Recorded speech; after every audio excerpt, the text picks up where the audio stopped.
दिन था 11 मई 2025। असम के गुवाहाटी के शांत बशिस्ता इलाके में एक सड़क के पास से एक स्थानीय कबाड़ी गुजर रहा था, लेकिन उसे पास के ही झाड़ियों में एक सूटकेस नजर आता है। और जैसे ही वो उस सूटकेस के पास जाता है और उसे खोलता है तो उस कबाड़ी को जो उस सूटकेस को खोलते ही दिखता है, वो उसे देखकर शॉक्ड हो जाता है। उस सूटकेस में थी एक 10 साल के बच्चे की लाश। वो कबाड़ी वाला ऐसे बच्चे की लाश को सूटकेस में भरा देखकर बिल्कुल अचंभित हो गया था। उसने आनन फान में पुलिस को कॉल किया और पुलिस वहाँ पहुँचती है और उस सब को अपने कब्जे में ले लेती है और फिर उसको पोस्टमार्टम के लिए भेज देती है। और वहाँ से होती है उस 10 साल के बच्चे की मर्डर की मिस्ट्री की कहानी। आखिर कौन कर सकता था उस 10 साल के मासूम लड़के की हत्या? आखिर उस 10 साल के बच्चे ने क्या ही किसी का बिगाड़ा होगा? जो सूटकेस में बंद था उसका नाम था मृण्मय बर्मन, जिसकी उम्र सिर्फ 10 साल थी। पढ़ाई में होशियार, खेल कूद में अव्वल, जो नवोदय विद्यालय में पढ़ता था।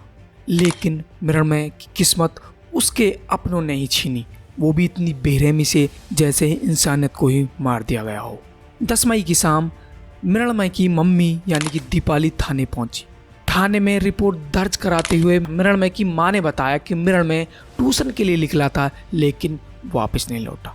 मां की आंखों में आंसू थे और वो पुलिस से बार बार कह रही थी कि मुझे मेरा बेटा वापस ला के दो और मुझे लग रहा है कि मेरे बेटे के साथ कुछ अनहोनी हुई है। पुलिस को दीपाली से बात करते टाइम पुलिस को ही उसकी मां पर शक होने लगा था उसकी बातों से।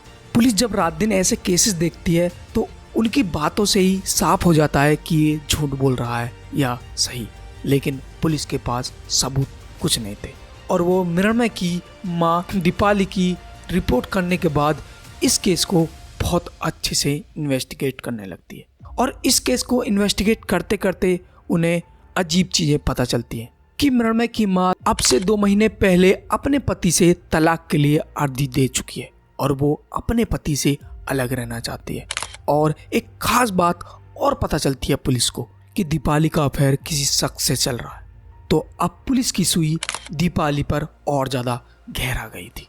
दीपाली ने जैसे जैसे पुलिस को बताया कि मृण्मय स्कूल से गया तो सही लेकिन लौटा नहीं, तो पुलिस ने सीसीटीवी फुटेज में दीपाली को घर लौटते तो देखा लेकिन अकेले, मृण्मय उसके साथ नहीं था।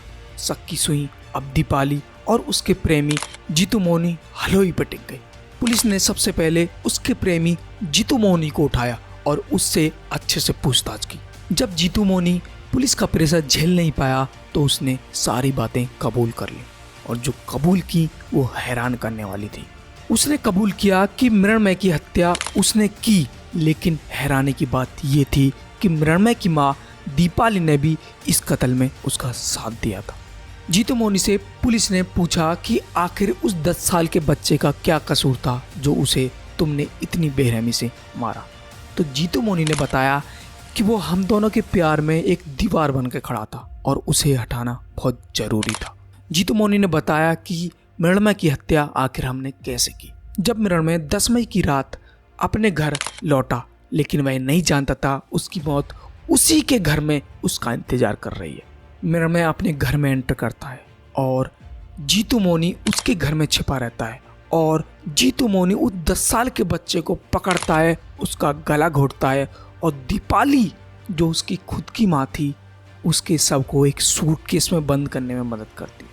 ये कृत्य सुनकर और ये चीज़ें देखकर एक बात तो साफ हो गई कि माँ ने मासूमियत को खुद अपने हाथों से मार डाला।